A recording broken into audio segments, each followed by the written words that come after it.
But welcome in to the latest and last regional preview of the Need for Seeds College Basketball Podcast presented by the Betting Pitch Podcast Network. I'm your host, the real_G Warner, and I'm joined by my co-host at Big East Ben, sometimes called at Mountain West Ben, depending on if he's feeling monogamous or not. How are you feeling tonight, Ben? Feeling good. It's been fun spending the last 4 nights together. It's almost like I'm in your guest bedroom, which you're actually recording in right now, I think. / office. Make the best of it we can. So we're going to go through the Midwest region. Nope, we already did that. The East region. Nope, did that. West region. Nope, we did that. Go check at the real_G Warner on Instagram, Patreon, Twitter, anything you want to look for, or on Apple Podcasts, on Spotify, on YouTube, of course. If you want to see any of those, there's no real or short version of the West region because my phone malfunctioned, but we're just going to do it old school on the old phone tonight because there's some space on that one. But we're going to go through the, correct me if I'm wrong, the South region. Is that what we're doing here? Yes, the South. Only bad in 250. And so we're going to give, the point was to try to get people to the site so they could watch it. Though we have had some pretty good engagement so far. Appreciate all the questions that have come through as well. But we're going to go through, pick each of the games against the spread in the first round, give you our picks to win the region, potentially some dark horses, and then we'll cut best bets. And that'll be available in a 40-second to 1-minute version, depending on how much my phone will allow. So at Big East Ben, do you want to start with a big upset pick for this big home underdog, or not home underdog? It's a neutral court. What am I talking about? But we got a 1 seed, I don't think we've talked about the Houston Cougars just yet. And this is our last region because Colorado won the first 4 game tonight. So are you going to go out on a limb or potentially a long wood and pick Houston to lose in the first round? So I saw a tweet today that said, like, the last, was it 3? Yeah, the last 3 15 or 16s over their respective seeds had a phallic reference, and they gave reference to, obviously, Longwood, Fairleigh High Dickinson, Oral Roberts. And then they cited St. Peter's as the 4th. Do people call penises Peters? Yes. Okay, I didn't know that. I'm going to start using. But there was one with a 15 last year that might not have had a phallic reference unless Princeton has one. Didn't they beat They were obviously cherry picking. They were obviously cherry picking. So that ruins my pick, I guess. I'm so sorry. Were you about to pick your Longwood? I was thinking about it. Were you about to stroke your Longwood? You can't argue with phallic metrics like that, I mean, that's... Who needs Bart Torvik, that's a trend. When you can get some made up nonsense that just ignores one of the 2 seeds going down last season. So I'll give you this one. I probably should. Houston at 23.5. 24 at open has climbed to 24. Total is 127.5 at open has climbed to 128. So it looks like Houston has climbed a half a point, as has the total. Yeah, I mean, Longwood hasn't played anybody in the non-conference. The best team they played was St. Bonaventure in Olean, actually only lost by 4. Pretty impressive. Similar squads. St. Bonaventure, I think, a 7 seed in the Atlantic 10 versus what looked like the overall number 1 seed until a 28-point beatdown in the Big 12 championship that I was in the house. Don't disrespect Olean. I put Olean right up there with the Frittata Center. Okay. Yes, that's a tough gym when the students' feet are literally in bounds on the sidelines there. That's what we call a home court advantage in this sport, Ben. Yes, quite. 2000. Yeah, we got to get to Olean. I've already said that once on this podcast during the season, but reinforce it. We got a lot of places to go first. Yeah. I like Houston winning by 30 plus. I mean,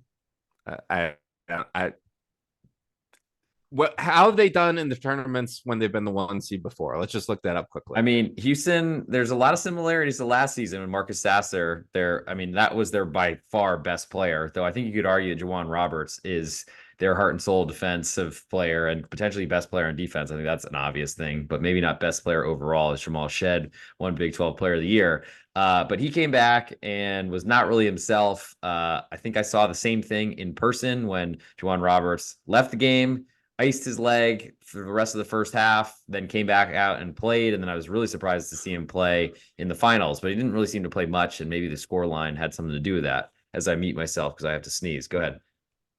Yeah, so I mean, I forgot Sasser was out for the first round last year. I mean, the best evidence was Cleveland State, which was 160 in KenPom back in 2021, and they won by 30.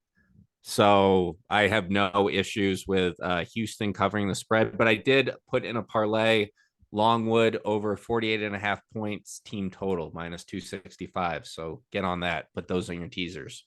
All right. I'm going to expect that Longwood would have a lot of trouble defending, but also even more trouble offending. And I don't think the Houston offense is anywhere near good enough, and it's been struggling lately. Maybe this is the purple patch it needs to get started on a deep run. I'll go under 128 in the 116 game. We'll move next to Nebraska and Texas A&M. These games are being played in Memphis, Tennessee. Sorry for not mentioning this, but this is I guess the game preceding Longwood at Houston, but we're going in bracket order. So Nebraska opened a 1.5 point favorite with total 145.5 points. It is since then fallen to Nebraska 1 point favorite, so down a half.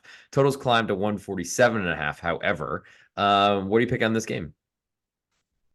Buzz, you should have never left Marquette, Buzz. After three Sweet 16s at Marquette, he has had one since, and I think over 10 plus years split between Virginia Tech and the current Texas A&M stint. One day that Texas job will open, Buzz. Keep chugging along. Maybe sooner rather than later. Maybe, but I don't think I'm not sure many coaches have gone from A&M over to Texas. I do feel like that's like an actual Yankees Red Sox thing, unlike Alex Verdugo this season. Okay, so Texas Tech's like the Orioles. Texas Tech is not really relevant. And Buzz Williams was not a Texas alum, so I think that's the difference between Chris Beard, if that's who you're referring to. Buzz Williams does have a connection to Texas. Wasn't he like a grad assistant there or something?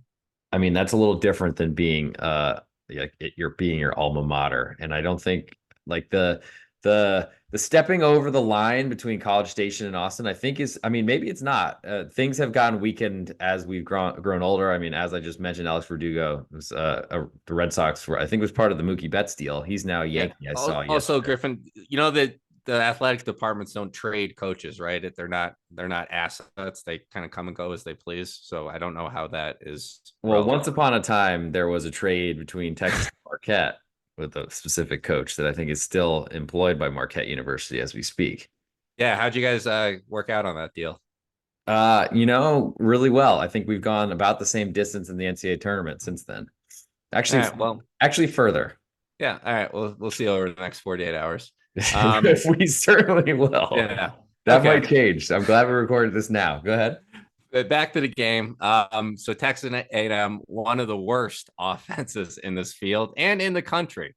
353rd in 3-point shooting, Hell yeah. 235th or 301st in 2-point percentage. And they also get blocked a lot. How do they score it all, you ask? Well, they're one of the best offensive rebounding teams in the country. And they also do get to the line at a high rate. I was looking back at their scores as the good teams they beat. They beat Kentucky twice and Tennessee. How do they do it? They got 30 plus free throws each game. So they are defensive heavy, obviously. The defense thrives on kind of like limiting shots at the rim. They are 245th in 2-point distribution and 10th in 3-point distribution. So they give up a ton of threes. And it's a lot of a pick and roll heavy offense led by obviously Wade Taylor the fourth. We know the story Nebraska. Who's our favorite player? Kissing. Oh my God. Now we're canceled. That wasn't racist. That was his celebration. That's what he does. Okay. Uh, All right. all right. That was ignorant on your Edit, part. edit. Oh, wait, we can't edit this. So, well, I guess we'll see if we're That canceled. was ignorance in the true form of ignorance on your part. Yeah. Okay. Uh-huh. Nebraska, they chuck a ton of threes, seventh most in the field.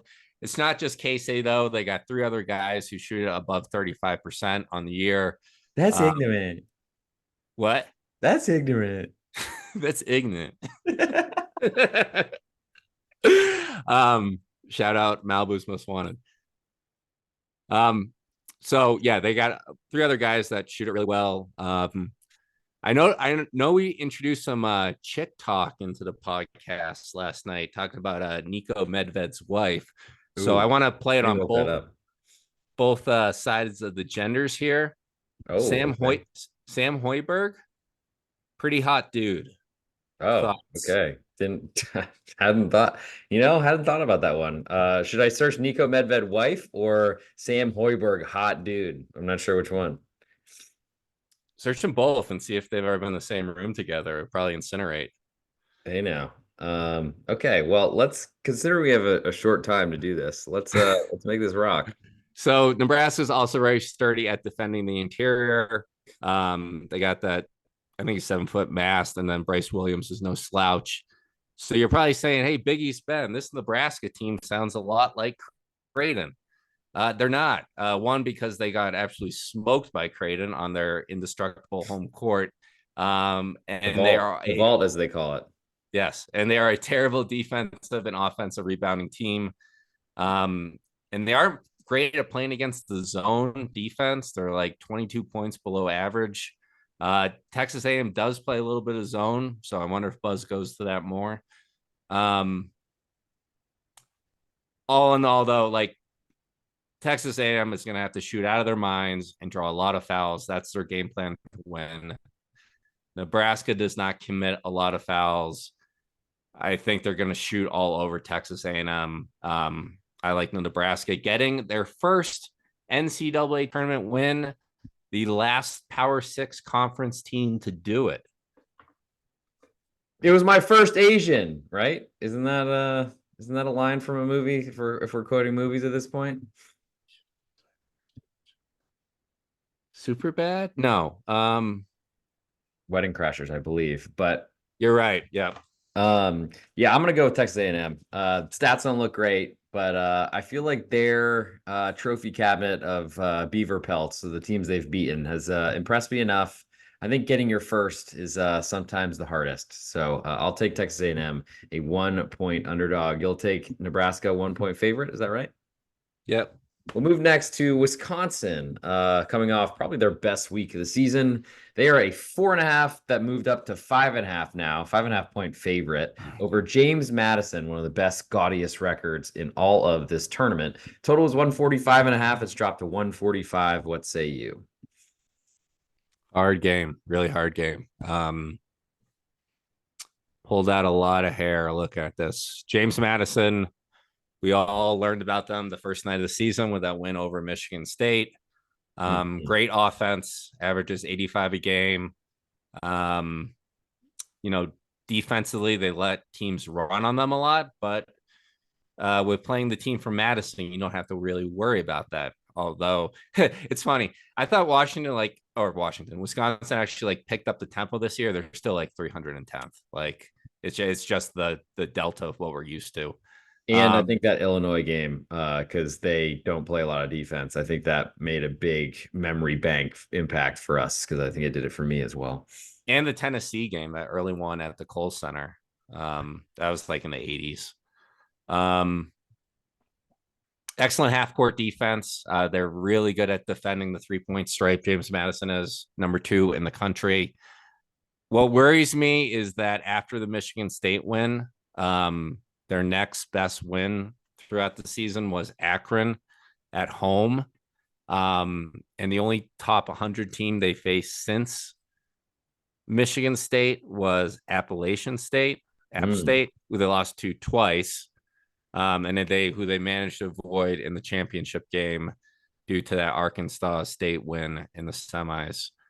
They also do hack it up a lot, but their two stars are this Terrence Edwards 6'6", wing, and then JB Bickerstaff, the coach of His son. uh the Cavs now, right? Yeah, the Cavs. Who His knows what nephew. team? It's so hard for me to follow the NBA. Also, Yeah, his nephew TJ Bickerstaff's a pretty good big man. And then Wisconsin, I obviously saw them in person in Madison. you did. So my in-person bias is high, but this team kind of sucks, dude. They're okay on offense. They're pretty balanced. They're efficient.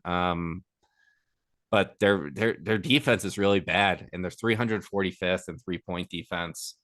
They win games by doing a great job of rebounding, limiting shots at the rim. But I think if JMU can just shoot over them and take care of the ball, and take their pace. I mean, one thing I noticed is that Wisconsin's tempo on offense is pretty different than the tempo they force on defense. So I think JMU can influence their will and speed this game up a little bit. So yeah, I think this is going to be a close game. I don't know if James Madison is going to win it, but I see this coming down to the final possession. So that sounds like a James Madison plus 5.5 play from you. Yes. I'll take James Madison straight up. Move next to the next game in this bracket. But you're going to take the 5.5 because I will take the 5.5 because I don't do money lines. No. Yes. But I am picking my bracket for everyone to know. So we'll move next to, I guess, it's another earlier game, but lower in the bracket. Vermont, a 13 seed, takes on Duke. Duke opened 11.5-point favorites, climbed to 12. Total was 131.5 at open. It's now 132.5.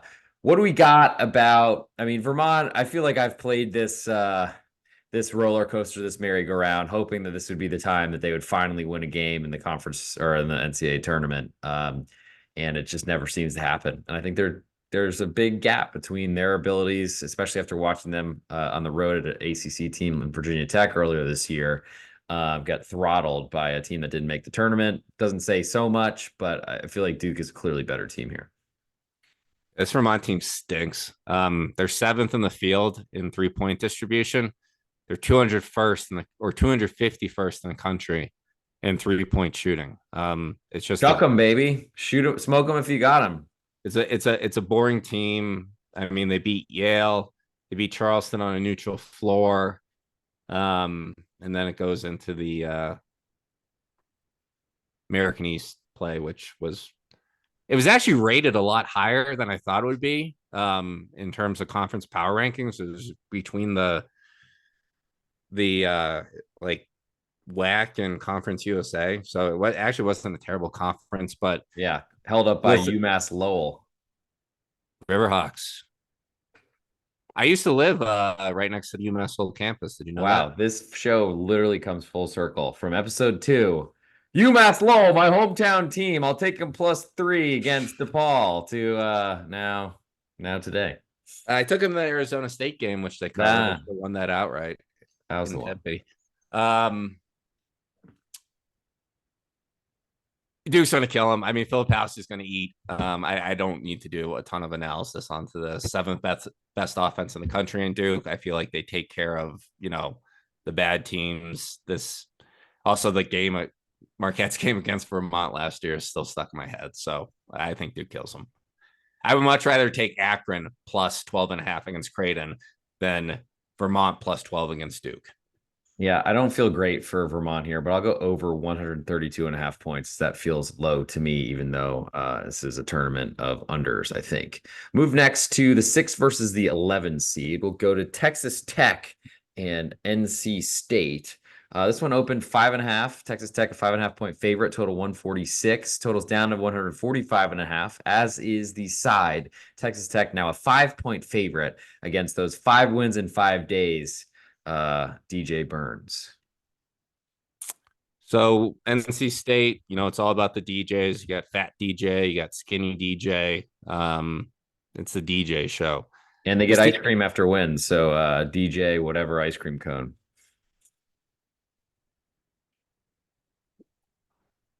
Anyway. DJ Rocky Road.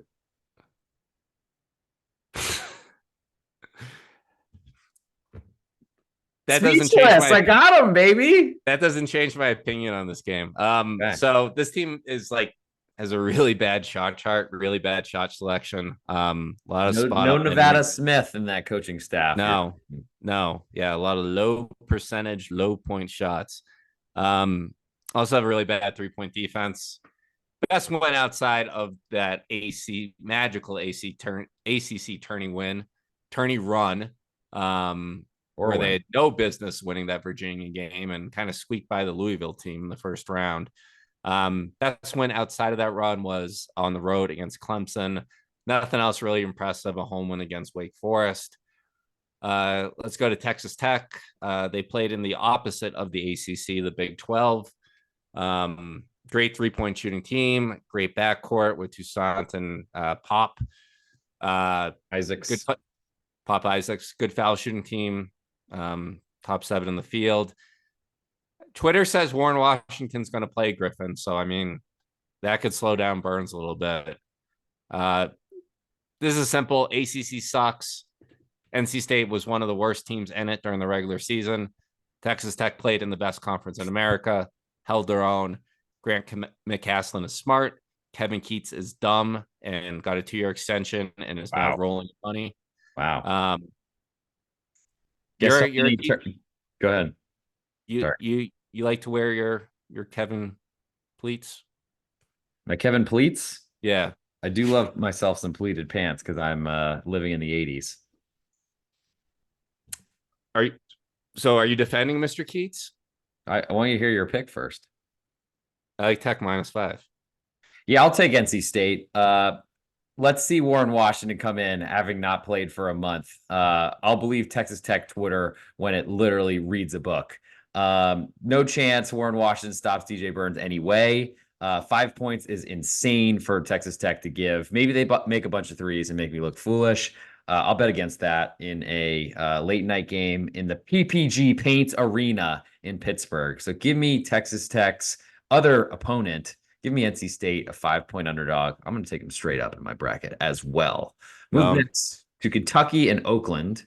Kentucky currently a 13.5-point favorite, up from a 13 at open. Totals down from 163.5 to 161. Does Greg Campy get revenge or whatever you'd call it, beating his friend, Coach Cal, John Calipari, who's doing all these commercials now, and it makes you want to vomit? Yeah, it's funny. I used to call Greg Campy Bob Huggins if he went on a 7-day bender, and then look where they are now. Well, Greg Campy almost died. Tried to take a jump in a hot tub when he was going into sepsis, and then they had to hose him down to get his body temperature down in the hospital. So I don't see or hear much about Bob Huggins doing that, but maybe. Yeah. I'd rather see Greg Campy getting hosed down than Sam Hoiberg in a room with Nico Medved's wife. Wow. Yeah. Good looking man. Yikes. So we both know the horizon was pretty shitty, pretty down. They won. I like to be more positive about the horizon, but I understand some of us are negative. They got lucky and avoided my Green Bay Phoenix in the tournament. My pick to win it. But they have the road win over Xavier. That's about it. I mean, they lost to Drake by 8. They lost to Illinois by 9. Pretty respectable. What would you say the spread was? 13.5 points. Kentucky's going to run them out of the gym. I mean, Calipari just knows he can't take this game not seriously for his sake. Yikes. I think Kentucky makes a statement. More yikes than your sentence right there. I'm concerned about Kentucky here potentially having a little bit more trouble than you'd expect. But I don't know if I can trust Oakland. So I'll go over 161 as a potential that Oakland hangs around for a little while and there's a lot of points scored because I am very concerned about the Kentucky defense. Move next to Florida and these Colorado Buffaloes, who I don't know about you, but that was quite a game we just witnessed. I don't know how many times or how many players for Colorado could get punched in the face when they're in the bonus and not get sent to the free throw line. But maybe that's how the unders always hit in the NCAA tournament, when literally you can punch a guy in his manufactured fiberglass face shield and not have anything called. If those refs work another game this tournament, this thing is a farce. Looks like as we have an early number out, Florida a pick 'em with a total of 159 at Bet Online, one of our sponsors. If you're not a member there yet, check out Bet Online in the link that's in the podcast description or sportsbetting.ag, their sister site, both offering free money to new signups. So go do that and support the podcast. Keep going. Yeah, that was a ugly game. The Very. California bros from Boise, I don't know if they're actually from California. They really like to muck it up. They kept showing a player's mom who kind of reminded me of Stifler's mom from That was the American coach's Pie. wife and player's mom. That was his wife, Yeah, Leon Rice. Leon Rice's wife. Uh-oh, Nico Medved might have a suitor. No, I'm Team Erica Medvedev. Medvedev. Nice. Medved. Medved. um, so Maybe they're Slovakian. Mountain West. I mean, You should pronounce that better. it's a great year to be, it's a great year to be Mountain West Ben with all these hot wags running around the conference, huh? Hey now. Yeah. I mean, that's why he's always out partying. He's trying to find his Mrs. Rice. Mountain West Bend. It feels so good when it hits your lips. I yeah, I really like both teams in this game. Both offenses can really fill it up. I don't think the You loss can't of pick both teams unless you're hinting something. yeah, I am hinting at something. I don't think the what's his name, the Marshall transfer, Hanlon. the center who broke his what is it? Hanlon, who had a literal Kevin Ware compound fracture of his ankle. Okay. Yeah, McLovin. That guy, like, I don't think he'll make much of a difference. I Hand think lotion. I Hand think lotion. I think Florida will just play faster. I love the Florida guards. I love the Colorado guards. And De Silva and Simpson, Clayton and Poland for Florida. I think it's going to be a track meet. I'm going to go over the very high over. Huh. Interesting choice out of you. I actually going to go the other direction. I'll go under 159 here. I think we're seeing a lot of these NCAA tournament games. Maybe it's just a first four thing, but I think we're going to see Colorado really struggle to score in this game because I think they're going to try to go inside, especially after that. I don't know what you'd call the 3-point shooting tonight that we saw. I think there's going to be a lot of trouble putting the ball in the basket, putting the biscuit in the basket, as I might have been quoted saying before in my life. And yes, Florida's going to want to run, but I think Colorado and Tad Boyle will do everything they can to keep this as low scoring as possible because I don't think they can compete on the scoreboard. So I'll go under What 159. you have more confidence in the Florida defense than the Colorado defense? I have more confidence in the Colorado defense, but I think that Colorado is going to play a very slow game. I mean, they were getting into their sets at like 10 on the shot clock tonight, which is literally infuriating. But I don't think Boise was really doing that. I think that was they certainly had an impact and an effect, but I think Colorado plays this game slow because I don't think they want to run with Florida. They're literally playing Friday afternoon after a Wednesday, like midnight Eastern time type of finish. And I think they might be a little bit weary, and I think they try to play a slower pace because I think that will allow their defense to be more assertive. But it's hard to slow down Florida. If you have to pick a winner, who would it be? Florida. I don't feel great about it because I'm worried that their guards are very thin, and now their front court is a lot thinner than it was. I don't really feel good about what I saw from Colorado tonight, but it's nice that they got a win under their belt. How about you? Uh, I I think Colorado. I really like their offense. I really like their off screens. I really like their cuts. I'm surprised that it's a pick 'em. I feel like that's very respectful of Colorado, which maybe is the market tipping its hand a little bit. Yeah, I don't know. I would pick Colorado. I'm gonna pick them in my bracket. I don't know if I'm gonna take a line side on this. Yeah, it looks like 80-79 on Torvik. So that's right on that 159 number. Okay, so for our last game of this bracket, we'll go with Marquette and Western Kentucky. This is also in Indianapolis, and this is an early start. Marquette a 15-point favorite at open, down to 14.5 right now. Total of 159 is down to 158.5. Let me hear your take first. Okay. So Western Kentucky, here's what they're good at. Losing games that they have leads in for a lot of them. So that's a pretty nice setup for at Big East Ben, at Marquette Ben, and at Marquette 84, his father, who recently appeared on one of our episodes late night after his trip to Madison Square Garden in New York City, the Mecca, as one broadcaster might call it, with 15 different alma maters. With And he that will be in said, Indianapolis will he? tomorrow. Great. Yes. Okay. At Marquette 84, we'll be reporting live from the Need for Seeds or on the Need for Seeds channel. We look forward to that. I don't know if we're going to keep podcasting every night till we die, but maybe that's what we need to do, especially to celebrate a potential Marquette victory. So this is a Friday game, I guess. So we got a little while. Um, but Marquette, to me, I mean, I think Tyler Kolek's still a really big question until I see him on the court looking like the old Tyler Kolek. I don't believe that he is going to play or be there at all. So He's going. All right.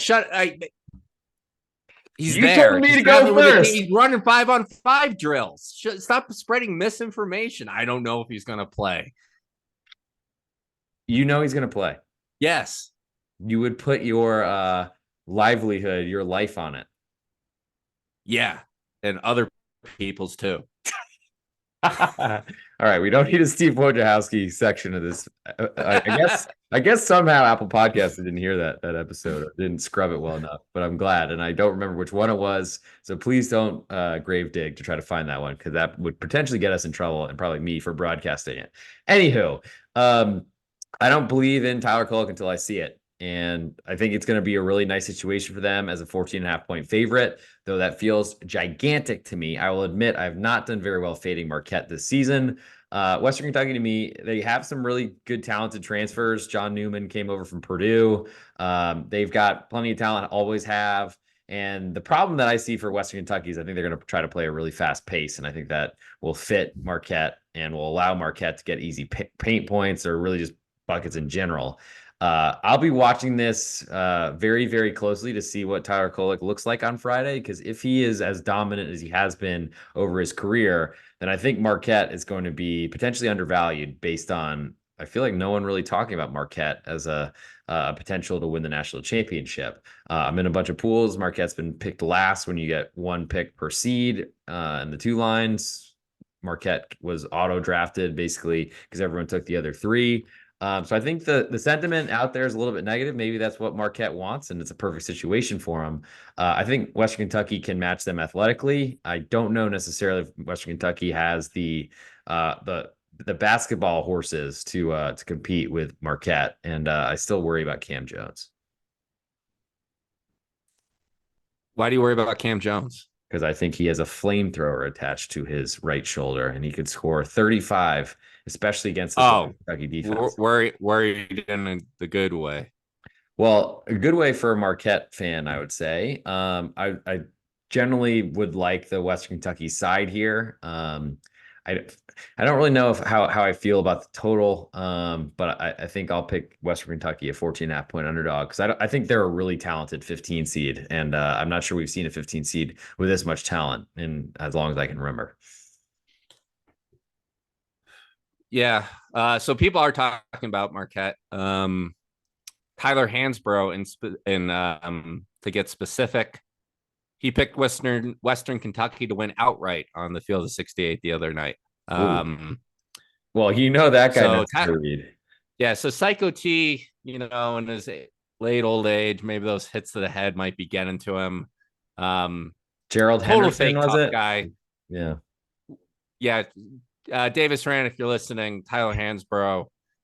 I remember when I was 12 years old, I was reading an Oh boy. ESPN article about Oh him no. Oh no. at North Carolina. I was supposed to make him out to be like some, big tough guy. And they're like, hey, Tyler, how'd you become such a tough guy? And he said that growing up, they had a ping pong table in the basement of their house growing up. And when him and his brothers would play, the losing player had to get a ping pong ball spiked at their back, a plastic ping pong ball.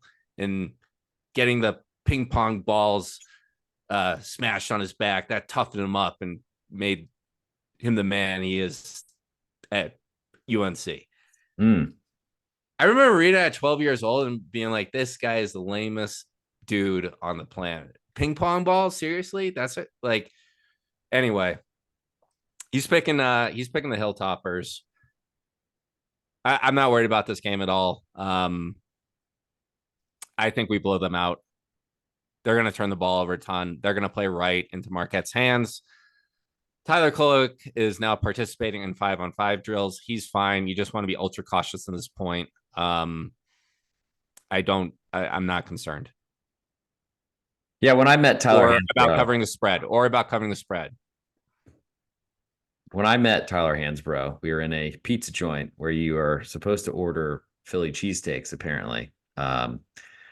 Not one of those things I would have expected in Chapel Hill, but it happens. And I said, "Hey, Psycho T." He said, "Sup, man?" And then he went back to eating his whatever he was doing. I think Did he you had get a cheesesteak or I think he had a pizza? pizza. So I don't know. I don't know what to say about whether it was my host or it was Psycho T. I'll guess I'll Yeah. trust my host over that "Sup, man" response to someone random. The only person that's Poor done guy that to probably me can't. Poor guy probably can't read a menu. The only person that's done that to me in the last 10 years was Jeff Goodman last week when I put my hand up as he walked by towards the bathroom. He clasped my hand, which was a little weird, and then said, "Sup, man?" And I was going to say, "Let's get a photo so I can Oh, trash you forever." But he he was, touched you? yeah, he said I then heard on a podcast that he was not able to go to the Madison Square Garden because of some sort of Providence documentary. So who knows what's going on with that fucking fool. But excuse my French. So I think that'll do it for this episode of the Need for Speed's College Basketball Podcast. We still have to make our best bets for this show. But if you're not following us yet, make sure you hit subscribe on Apple Podcasts on YouTube, plus Spotify, and you'll get our episodes right away. You can listen to our previous episodes over the East, West, and Midwest regions. Feels like there's a lot of the country that's left out with that sort of thing, but whatever. Those are all available wherever you get your podcasts. Please leave a 5-star review. It's huge for our search rankings. And we will see you sometime soon. Before we get there, at Big East Ben, tell us your best bet for this episode. Yeah, this is a tough one. I have a high degree of conviction on all my picks, but they are, it is March. So I'm going to go with the safest pick that I gave out today. Duke -12 against Vermont. Duke -12 against Vermont. The safest one out there, despite Vermont being about as athletic as they've ever been in their God. Oh my God. My video recording material.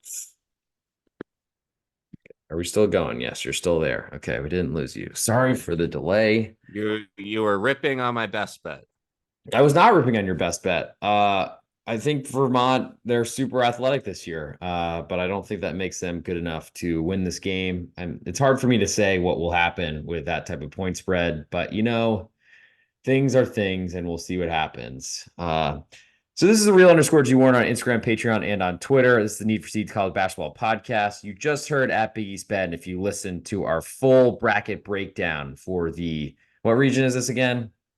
South. For the South region, he gave you the Duke Blue Devils a 12-point favorite for an easy win potentially over the Vermont Catamounts, despite all those fans flocking down from the various ski towns to Barclays Center, which I don't believe.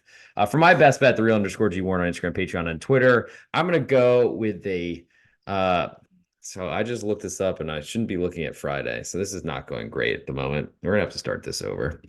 We have less than a minute, so this is going to go really well. For my best bet from this region, man, I guess I'm going to have to do it. Here we go.